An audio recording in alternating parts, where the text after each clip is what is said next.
they were very simple men. And they used to come from a very simple place. The city of the Prophet ﷺ was a very small city. You could drive past it and literally you didn't know that you drove past the city of the Prophet ﷺ. It was a very small place. And these Sahabi, they used to live a very simple lifestyle. They would often wear ripped and tattered clothes. They'd often wear ripped and tattered shoes. They wouldn't care about the dunya. They left the dunya behind them. All they wanted was the akhirah. So he used to live a very simple lifestyle. And the Prophet ﷺ, in his time, he used to send these very simple men. In order to give da'wah, he used to send them far and wide. And sometimes he used to send them to great kingdoms, where there used to live great emperors. So these simple men, they would travel to these great emperors, and they would travel by donkey or by camel, or sometimes walking even, barefoot, ripped shoes, in a very simple manner. And they will come across these great kingdoms that used to span sometimes from the east to the west. Some of these kingdoms were great. See, kingdoms that they could see from very far away because of the excessive light and the giant castles. And when they would enter upon these kingdoms, they used to see thousands and thousands of soldiers, thousands and thousands of guards. So they'll be escorted by these guards to go and meet the king or the ruler of that place. And they'll walk slowly and they'll see that this particular king, he has everybody serving them. There's many servants running around in order to serve and protect their king. So they'll walk up towards the kingdoms and the palaces, and they'll walk through trenches and they'll walk through fortresses until they come across the palace of the king. And they'll walk into their room and they see this king sitting high on a very big and lofty throne. And in order for them to speak to the king, they have to look up like this. And in order for the king to speak to them, they have to look down like this. So the kings would ask these simple men, radiyallahu anhum, he would ask them, why have you come to us? What has brought you here? They used to look down at these Arab. And wallahi, the Sahabi, with great confidence, with great might, with great power, with great yaqeen, certainty, they would reply to these kings. They would say, wallahi, we have been sent by Allah subhanahu wa ta'ala. Look at the certainty. To take whoever wishes out of the servitude of mankind to the servitude of Allah. These kings, they used to be confused. Servitude of mankind? I'm a king.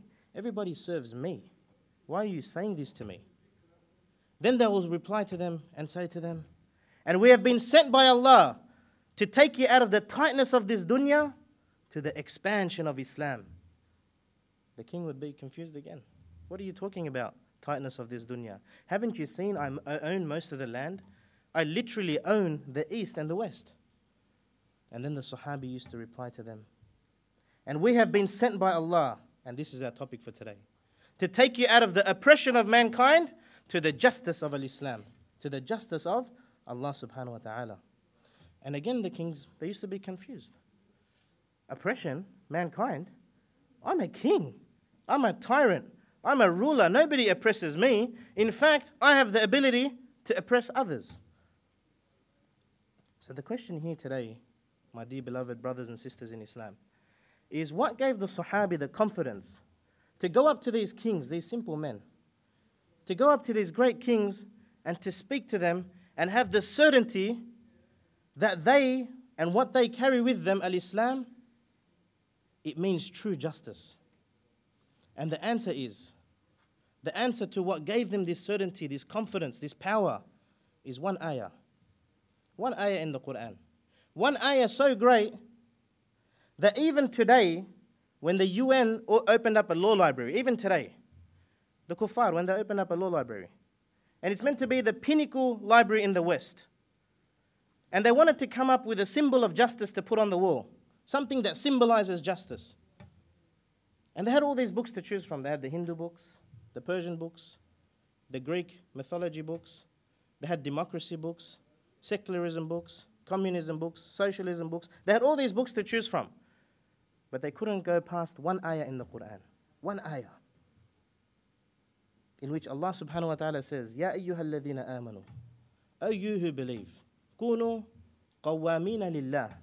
Be firm and stand upright and establish justice amongst yourselves. وَلَا يَجْرِمَنَّكُمْ شَنَآنُ قَوْمٍ عَلَىٰ أَلَّا تَعْدِلُوا. And don't let your hatred towards a person, your animosity towards a person, your differences with a person, don't let the color of your skin, don't let your values, don't let your belief, don't let your ancestors, don't let your bloodline be a reason for you to be unjust, to not be fair, to be intolerant, to discriminate against others. اعدلوا فهو أقرب للتقوى. Be firm.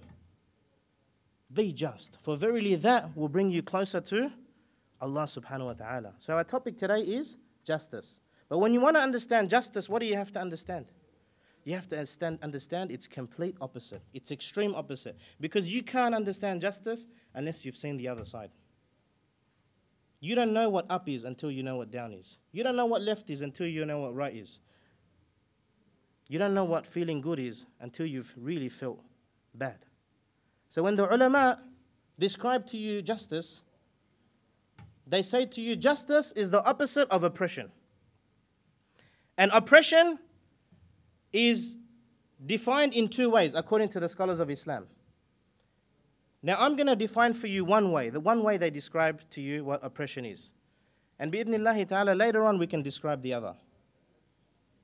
One way that the oppression is described in Islam is when you identify who a victim is. And there's three types of victims when it comes to oppression. The first victim and the most volatile or the most weakest of victims is when a person oppresses their own self. And that's right, you can oppress your own self. Allah subhanahu wa ta'ala says in the Quran, إِنَّ الشِّرْكَ لَظُلْمٌ عَظِيمٌ, that the greatest of oppression is when a person oppresses themselves and he prays to other than Allah. He prays to a rock, or he prays to a cow, he prays to a statue, he prays to a person. He oppresses himself because he prays to other than Allah. And the greatest justice is worshipping only Allah subhanahu wa ta'ala alone. That's the greatest oppression.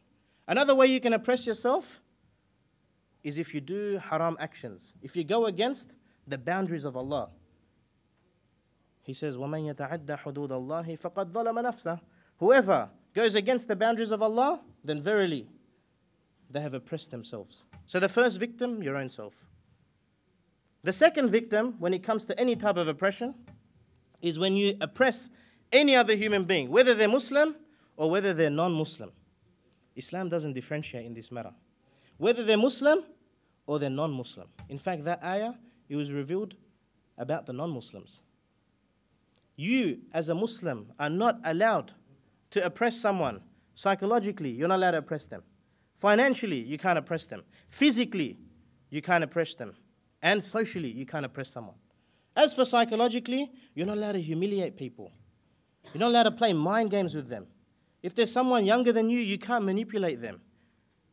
You can't play emotional games with people. This is haram in Islam. As for financially, you can't affect their wealth in any way. For example, you work for someone. Someone owns a shop. He's employed you to run the shop.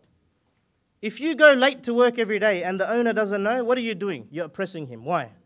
Because you're affecting his wealth in a negative way. Likewise, if you're an owner of a shop and people work for you, you have to pay them on time. You have to pay them their right wages. You can't hold back anything. You can't ask them to do haram things in order for them to get their money out of you. This is haram. This is oppression. You can't oppress someone physically. You can't kill someone. You can't hurt them. This is haram in Islam.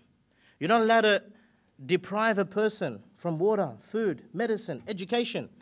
This is when you oppress someone in a physical manner. And I ask Allah subhanahu wa ta'ala to keep us safe from this.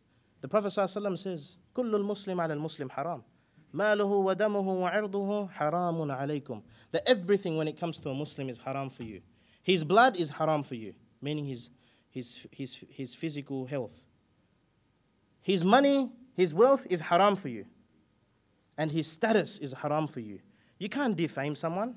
You can't speak bad about someone. You can't make others look down at someone. This is haram in Islam. This is oppression. And the final victim, the third and final victim when it comes to oppression, is when you oppress any other creature for example, trees or animals. And you'll be interested to know that there's volumes of books that the scholars have written in regards to the rights of trees in Islam and the rights of wildlife in Islam. But we as Muslims, wa'iyadhu billah, we've overlooked these things. In Islam, a woman entered Jannah because she fed a dog. In Islam, a woman entered Jahannam because she abused a cat. As Muslims, we're not allowed to open up factories next to rivers and dump toxic waste into it. This is haram. As Muslims, we're not allowed to do clinical testing on animals for silly, fake cosmetic products that we don't even need. This is haram. As Muslims, even when you have to kill an animal to eat it, you have to kill them in the best possible way. The Prophet ﷺ, what does he say? He says, إِذَا قَتَلْتُمْ فَحْسِنُوا الْقِتْلَ. If you were to kill an animal, slaughter, then kill him in the best possible way. Make sure the knife is very, very sharp. Make sure you hide the knife so they don't see it. Make sure you make the sheep rest before you slaughter it. Make sure it's away from the other sheep so the other sheep don't feel pain. Make sure you feed it a little bit so it relaxes. And then when you slaughter it, make sure you do it quick so it doesn't feel any type of pain. Look at Islam. Look at the rights it gives to an animal. Look at justice in Islam. Look at the justice that we as Muslims, we've forgotten about. And because we forgot about justice, what happened? The world forgot about us. We forgot about justice. That which made us great. That which made the Sahabi great. Justice. We forgot about it. We overlooked it. We started oppressing ourselves and others. And now the world has forgotten about us. And now we're the ones that are being oppressed. We live in a society today where competition, the ability to outdo others, it's become the fuel for society. This is what fuels society today. The Nobel Peace Prize, the World Cup, the Olympic Games, the HSC results. My son's a doctor, your son's not. My son's a lawyer, your son's not. Look at my daughter, she's wearing a beautiful hijab. Look at your daughter, she's trying to look pretty for the boys. This is all competition. This is what's happening today. And we, unfortunately, but this is our human nature, we've been created in a way where we want to be the best. We want to be recognized. We want to achieve something. We want to be the person that everybody else looks at and says, wow. We want to be remembered by people. We want to leave our mark. We want people to cheer for us. We want to be held in high esteem by our colleagues and our friends and our family. This is our human nature. Don't deny it. This is how you are. You want to do something spectacular so nobody forgets who you are. If you take even the World Cup, for example, today, if I was to ask anyone who won the World Cup 4 World Cups ago, most people would know the answer. Yeah, Brazil won. No, Argentina won. Everyone knows the answer.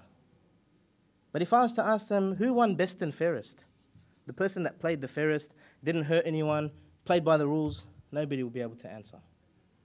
This is how we are. But keep in mind that this society today, it's all about winners. Keep this in mind. Today, if someone wins the World Cup, what happens? First thing they do is they go out on the field and they put all these podiums there, made out of timber. And then the winners, they stand on the podium. And then this big trophy is presented to them, and they go up on stage. And this very important person comes and presents the trophy. And they look down at everybody else. All the other players are sitting there, they're standing on their podium, they're getting this big trophy. Very important person, prime minister, government, governor, very rich man giving the trophy. And then all the cameras start flashing. They're under the spotlight. They're in the magazines. They're in the TV. They won. So now they're going to be remembered. They want to celebrate their victory because now they feel victorious. This is the society we live in. But keep in mind that in Islam, it's not about winning. It's about being the best and the fairest. What does Allah subhanahu wa ta'ala say to Rasulullah sallallahu alayhi wa sallam? What does the Prophet sallallahu alayhi wa sallam tell us?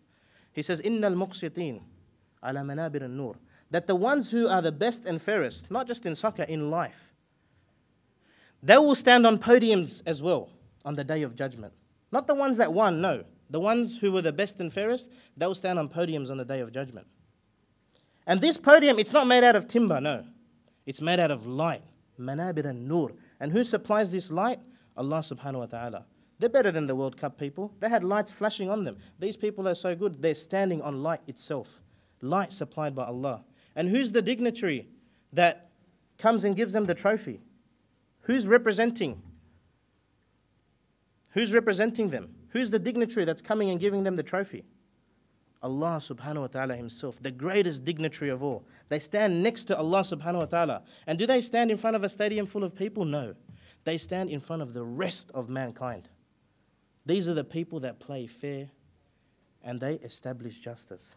They stand next to Allah on a podium made out of nur, and Allah himself gives them the trophy. الَّذِينَ كَانُوا يَعْدِلُونَ فِي حُكْمِهِمْ. The ones who were fair when it came to making the decisions. They didn't let the emotions overcome them, no. They were fair.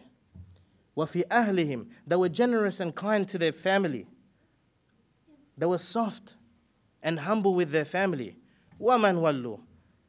And those who they had authority over, they were kind and generous to them. And they gave them their rights. And they protected them. And that is what justice is.